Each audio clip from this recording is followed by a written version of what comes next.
It's right there. Titan. Yeah. What a stupid name.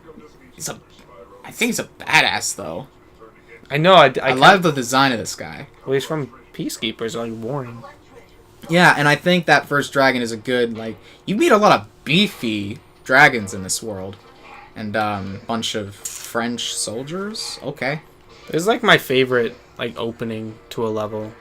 Yeah. Like, you're on the docks, and this game does build a good... Like, it's designed well, I think. And it's surprising how much it feels like a real world, considering how simplistic it is. Yes, yeah. You can use these cannons. It's kind of nice. Mm-hmm. It's a neat Cube. And then this. Oh, you burnt the. I did.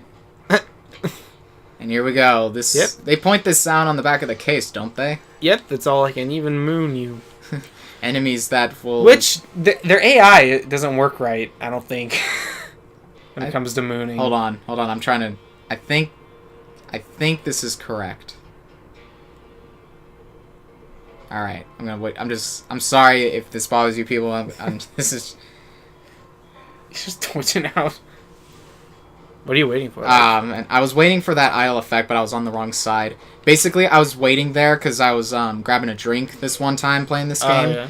And Spyro looked to the right, sees nothing. Looks to the left, sees this guy mooning him. And then he looks back at the player like, what the fuck? It was one of those you would have had to have been there kind of thing, but I was dying. This puzzle took me forever as a kid. I don't know why. Shoot the target. Well, I don't know. And this is the first open flight level. Sorry, speedways are the names they give it in the later games. But the night flights. And I say the open flight stage because the first one we opened, you get a hint of what to do. Like you step on those odd, very conspicuous stones. Okay, but a dragon in I believe it's the third world, Magic Crafters. Dragon from one of the levels in that world gives you the hint that if you step on the stones, something will happen. Mm-hmm. So it's not just BS. It's sort of. It's got some. Yeah. But what's funny is that I actually don't remember learning that through a dragon. I remember being told that from some older kid I would talk to. So yeah, maybe that fun was taken away from me. What's different though is that if you, and I think this is pretty interesting, if you free that dragon first and then go to the stones, they'll each light up, indicating that you're doing something, unlike the first time. Oh. Okay, I think I knew that, but that might have slipped my memory. That's interesting. Yeah, it's a trigger. It's a trigger to an event, basically, as far as coding. But the event's still there. Yeah, it's still there, and you can bypass. They don't have to light up as you land on them. You can't fall though. I'm going to imagine that's probably what the lighting up helps with. Yeah. Yeah, if you re-jump on one or miss one, it'll reset the progress. It's not much of a... I honestly couldn't back you up on that claim because I never missed any. But if you fall in the water, they'll all stop flashing. Huh. I wouldn't know. It's not the hardest platforming section. Nice. This is our third thief. Something I hopefully you guys have been noticing is I'm utilizing fire frames. And what I mean by fire frames is that when you charge after producing a fire breath, the fire breath will stick to Spyro's mouth like a separate object rather than a particle or attack. You know what I mean? It's like a solid object that follows Spyro. It doesn't just stay in one place. It's still connected to his mouth. And you can charge to basically extend the range of it. Yeah, and that's how I kill most of the thieves. It's a very good strategy that stays through till even the third installment. Yep. I was actually playing yesterday, and I just I use it all the time. A very good. Yeah, it's pretty much like putting a shield with spikes in front of you and just going forward. Essentially, yeah. Although charging, you have horns anyway, but... Yeah, but horns don't cut it. This is true. At the time. Which is strange because they are the sharper. Anyway, we're milking that a little bit. Dry Canyon. Well, it's good to know. Anyone having trouble in this, like, 30-year-old game? I'm just kidding, it's like 15. My god, this game's like 15 years old, though. I know, I feel so old. When was this, like, late 90s? Great. That's weird. What was it? It was like 1994 that another game came out. And that's awesome, because that's the year I was born. Crash Bandicoot came out. Something like that. The Crash Bandicoot is in the game I'm thinking of, but... You know, like... There's so much distance between me and this guy. But I've been collecting treasure. Yeah, if you're chasing something down, collecting treasure will definitely make the chase longer. Oh, almost there. Almost there. Boom! Nice. That's why I love the fire lance, I guess I'll call it. What are the thieves supposed to be? Like gypsies? I don't know. They're like gypsies, right? They're dressed like gypsies. That's defensive. Well, you're the one who used the word gypsy. But this is the game. Why would you say that other than how they're dressed? Because that's obviously what the game was going for. Yeah, so it's not offensive, and if it was, the game did it first. Shut up. That's true. This was written in the Wild West of the 90s when Indeed. people were much less tolerant. I know. Apparently that's Bush's fault. He's the one that started a lot of the censorship. Well, like, not... Your name was Conan. It's just... That was so not a barbaric voice. Yeah, the people with the coolest names have the lamest... Well, the name... I call this pair Bob and Larry. From From freaking VeggieTales. Oh. They just shake it off. I love that so much. Just a lot of little touches like that make this game so alive. Like, there were flowers in the artisan home world. You could burn them if you felt like a bastard. That sounded really dark, the way I put it. You can burn them. They're a dragon. I feel so bad for those birds. Well, like, if those were the only enemies and not these ones that just charge at you, I would feel even worse. But no, they're punks anyway, so fuck them. Is that the same bird effect from jumping up the birds on the rainy peak of the side of the building? Windy Peak. What you talking about? Goodbye. Speaking of a level in the Crash Bandicoot series, a rainy slope, and the birds you have to jump on. I'm saying it's the same sound effect, I think. The cacaw. Oh, yeah, maybe. Evil. What a name. This one's funny. Oh, he's scratching stuff with his wing. I like how he scratches his horn there.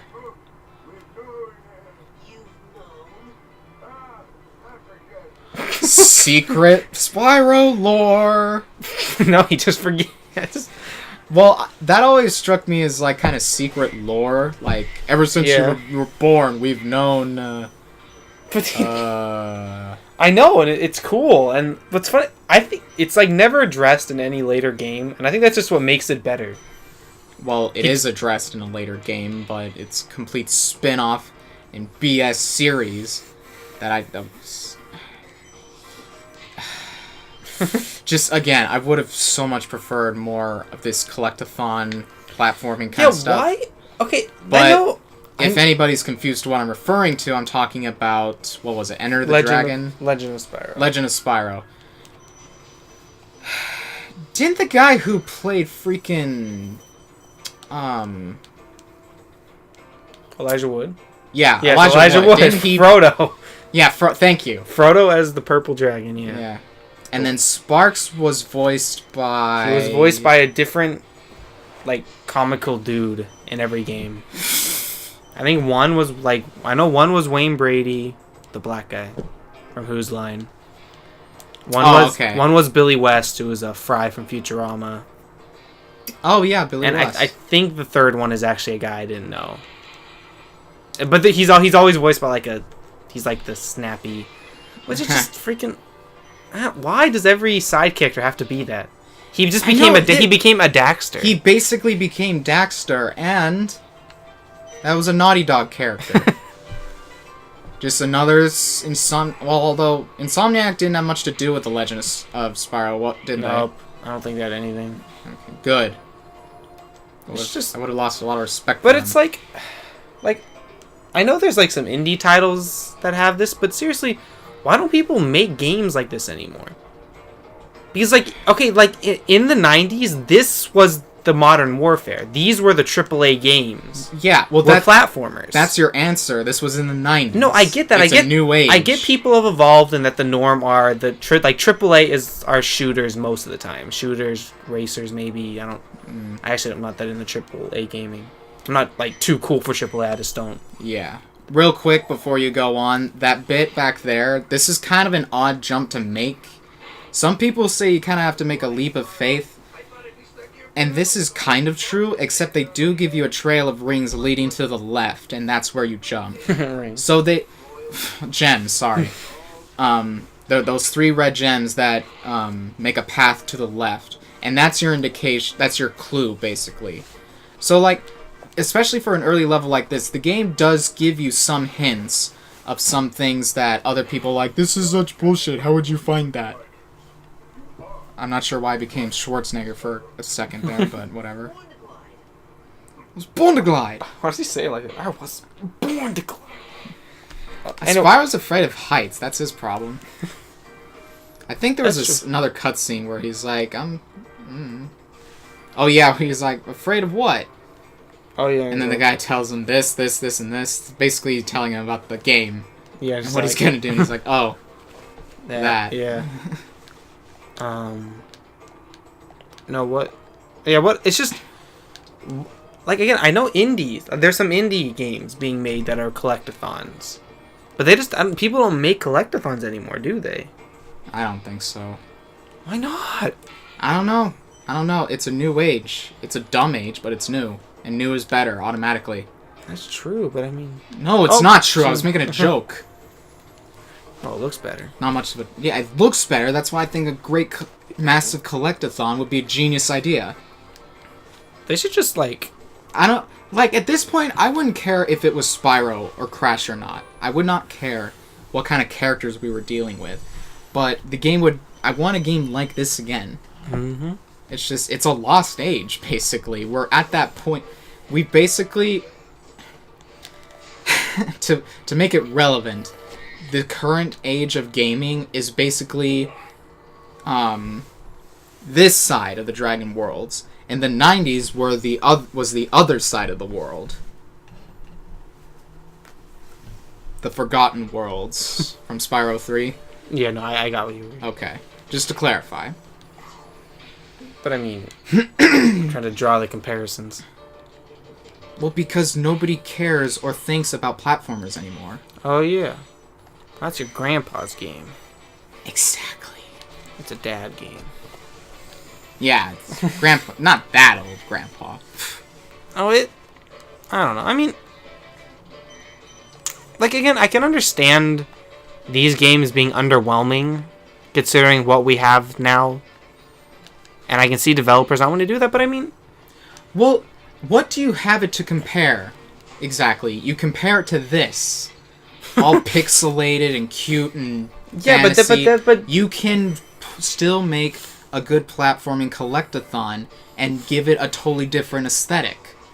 But that's the issue. That again, I know, and I say most people. By most people, I mean strictly like the top end, professional and like just kind of like parents, I guess. Not in a negative way, but again. I don't think people like that have fully grasped, but like graphics and aesthetics are 2 different things. And I'm copying this. There's a video on this on YouTube. Look it up. But it's pretty much explaining that a game may look realistic, but it doesn't mean it looks good. True. Like cell shaded stuff. That's like the cartooniest stuff. But I love cell shaded games because they just look so good. Fair enough. I mean, okay, maybe I'm mixing up, aesthetics and graphics, but beyond that, it's... Oh, no, I wasn't... You can make a game like this, and make it better. That's what I think. Like, apparently the story behind the Kingdom Hearts prequels, you know, the primary color prequels, Coded, Days, and Birth by Sleep, the director was, like, experimenting with a bunch of different systems, from what I understand, which is very prominent if you actually play the games, and the way they play are vastly different. It's basically the same idea, but the way you attack, the different moves you get, it's kind of different in each game. Although what I was gonna say is, I think another issue there is that they just dropped what did not work, and I don't think that's 100% true. And in the game's defenses, like, Days, okay, I'm not a huge fan of the game. It's very long, kinda boring when the missions get really tedious. I'm ignoring that guy because he's a douchebag. You'll see why later. But, but the issue there, I find, is, like, there were a lot of things that did work, but they completely ignored because, oh, it came from Days, and everybody hated that game. It's like, the people who make the games are too scared to go back to their mistakes and try to fix them. An example of what I'm trying to point out, the magic system from Days. I wasn't a huge fan of the tile set system. You leveled up by playing Tetris, essentially. So I thought that was kind of weird, but it was interesting. It was different. It's not something I would want for a main game. But the way the spells worked, they weren't just, like, when you got, like, for instance, Thunder, and then Thundera and Thundaga, it wasn't the same spell, just more powerful. They behaved completely differently. Thunder was just, you know, a bolt of lightning. Thundera was kind of a storm of lightning. And then Thundaga was this ginormous bolt that did a butt ton of damage. And I love that about the spell system in Days, because each level of spell made them so different from each other. That's what I hope. Yeah, that was a very interesting way to go at it.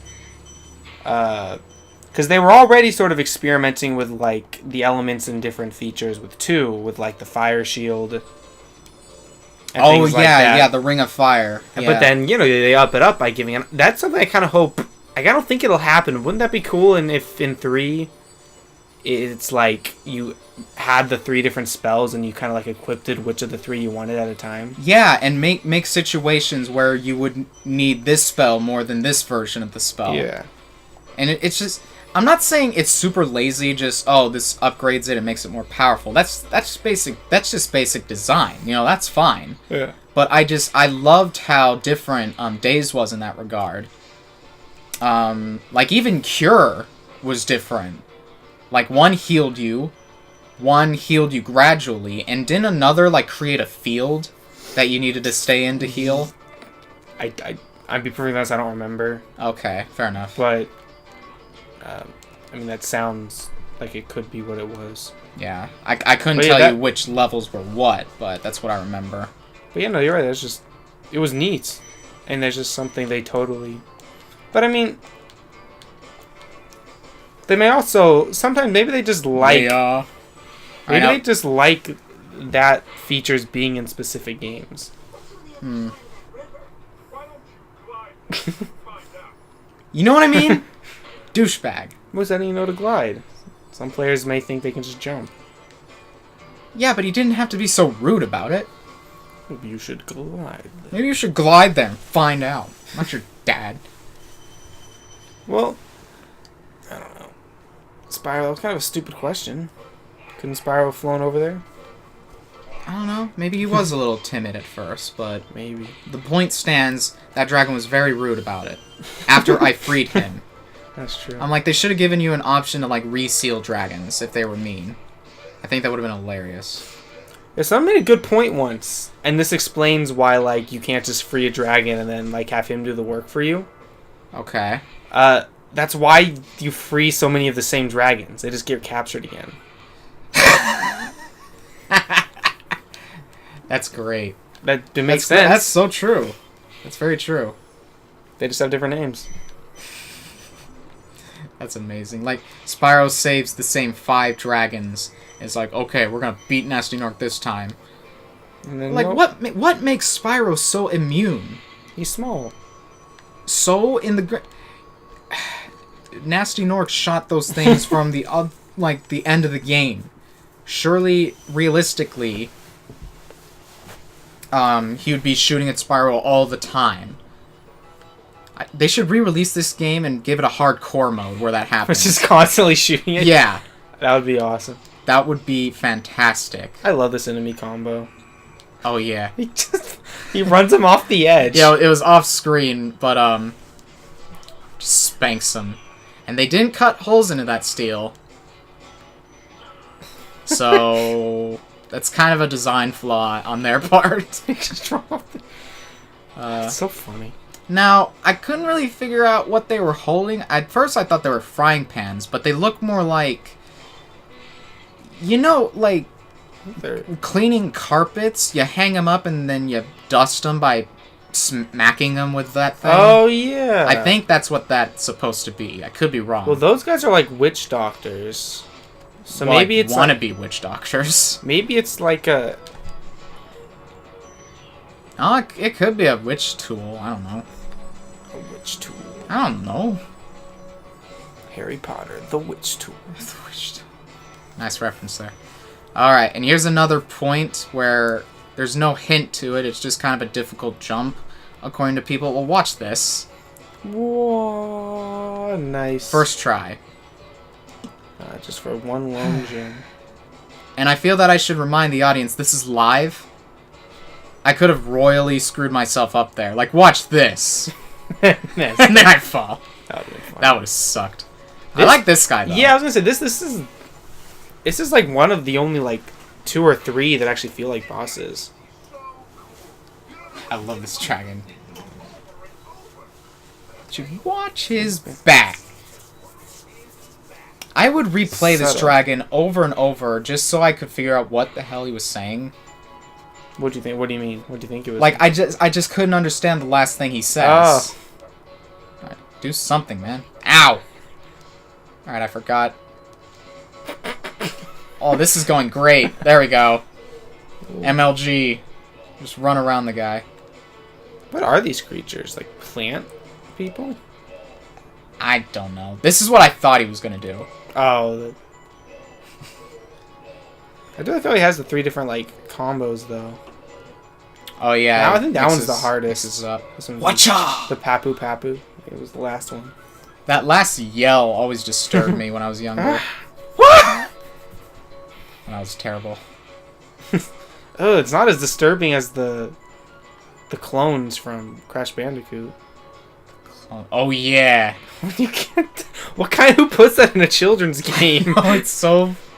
I agree. It's pretty frightening. I missed the. I could have opened that. Damn it. I'm sorry. Oh, because you have the key. I had the key.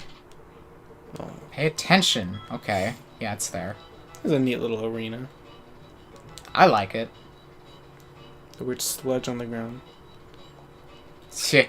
It's Mega Muck. Megamuck. And And what? Is that a new DLC character for the new Smash game, Muck? no, it's just And it's mega- I don't know. Then he says something else. I don't know.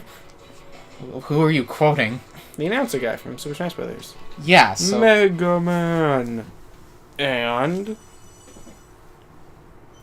then he says something else. I love the announcer. insert He's character awesome. name here. Yeah, that's what he says. Oh, speaking of the announcer guy, there's this great, I think you can, I'm pretty sure you can find it on YouTube or something, but, he does this in his, Smash announcer voice, and he sings the theme to Pokemon. It's fantastic. He doesn't finish, because he's like, I can't do this anymore. This is too extreme for me. And I thought that was so great. But look it up, it's fantastic. Like, I wanna be. I wanna be the very best. It's pretty great. Dun dun dun. It's a good song. Spyro should be in Smash, by the way. I'm kidding. That would be weird. It would be weird. Why isn't he in... now, I don't... It's not the best game I ever played. I tried it, and I just could not really get into it. But, PlayStation All-Stars, where the hell was Spyro during that? Please, somebody tell me. Being owned by a different company. Activision or something. He was still a PlayStation All-Star, damn it. The thing about All-Stars, though, and I think this is the argument, is that most of the characters had games that you could only play on the PlayStation. Is that basically the reasoning? Well, yeah, for most part. But then you got freaking Dante and Big Daddy. And Raiden. Yeah! They were... I don't know, PlayStation All-Stars so dumb. I like PlayStation All-Stars, actually. I know you're into it a lot. The system of playing and how you have to finish everybody with a super move, and then I would always whiff it. I don't know. I did play it for a while, but it was kind of a chore to play. Well, fair enough. I personally like it when the weekend I got it, I played it. All these things are so terrible. Oh my gosh, this is so evil. Oh yeah. Shut up. What? You can get stuck there if you have you. I'm telling the whiners to shut up. It's not that hard. I know. I played this before. Feet are very slippery. Yeah. How does that make sense? Metal shoes when they're just wearing feet. Now, see, that would have made more sense, but he just says they're wearing armor, and when you see them, they're fully plated. Except for their feet, right? Well, see, that's the thing. It would make more sense if they were wearing armor on their feet. But they aren't. But they might be, and that might be what the dragon meant, is what I'm saying. But that's not how he said it, so it just comes off as kind of, what? Yeah. They're wearing armor, therefore they are slippery. Okay. It would have been great if, since they're big, that's the thing, you have to charge them, because they're also wearing metal armor, and they're big, so they're pretty much invincible, and you gotta push them off.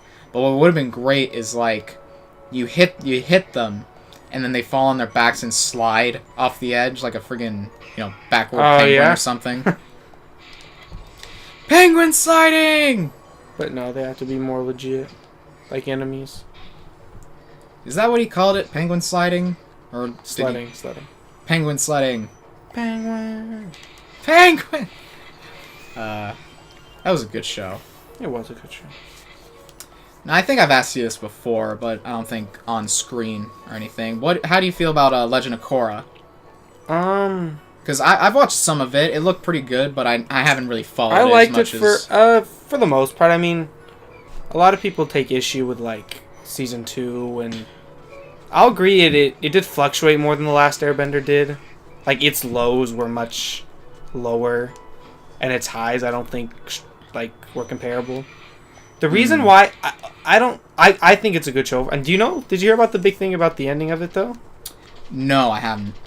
Well, spoilers. Yeah.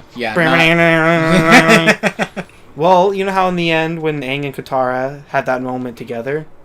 That's redone by Korra and then the one girl character. What? Are you serious? And I predicted it, too. A lot of people did. I wasn't the only one. But I was predicting it. And it happened. It actually happened. Are we talking like a legitimate? They aired this on TV on the Nickelodeon, yes. Wow, that's ballsy. It was, and it was weird. That's ballsy. But I don't necessarily have an opinion one way or the other. I don't think it should be as big of an argument as it is. The whole equality thing. Yeah. Just in any genre, really. Women's equality. Gay couples, all that stuff. And this is really deep shit for Spyro the Dragon. I can't believe we're talking about this. But I digress. Actually, no, I'll finish my thought. I don't have an opinion one way or the other.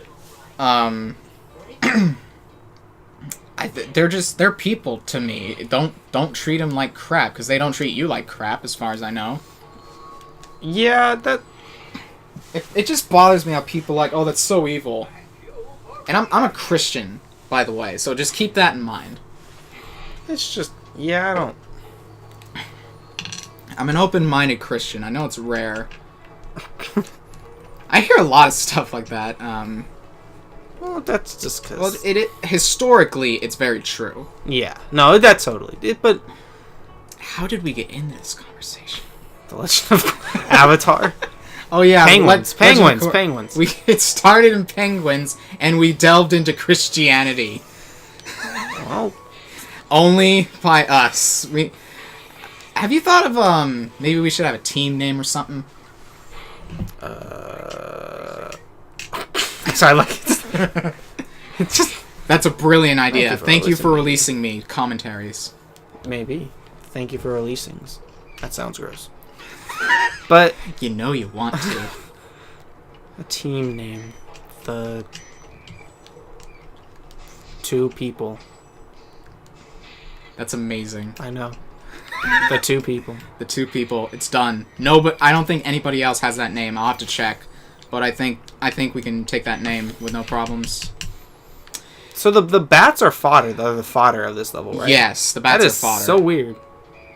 That was an amazing segue. I love you for that. And the fodder is the term they use in 3, I believe, for the animals that drop butterflies. Yeah, I believe so. Although... Instruction manual? It may be. I have these vague memories. I say that a lot. But no, I remember that, maybe they refer to them as fodder, because I think it's in the instruction manual where you read the world descriptions, that's what Beastmakers is for. Like, they create the fodder. You told me. Oh, yeah, that's cool. And one last lore. thing. Lore! The deepest lore. Damn. I was so happy the first time I discovered how to do that. Really? So was I, and that was like yesterday. No, it was recently, though. There we go. World, I think that's world complete. Yep. Yes. Oh yeah, no backtracking in this game. Yeah, it's not... Well, there is. It's just not necessary. Yeah. Already, I think, like a third of the way there. So, how do you feel about the egg collecting? Before I answer that, how do you feel about this guy's name? Gosnold? What the? Like, I know it's supposed to be kind of fantasy-like. Gosnold? What? Oh yeah, here's my friend Jim Blarb. Jim Blarb. That's amazing.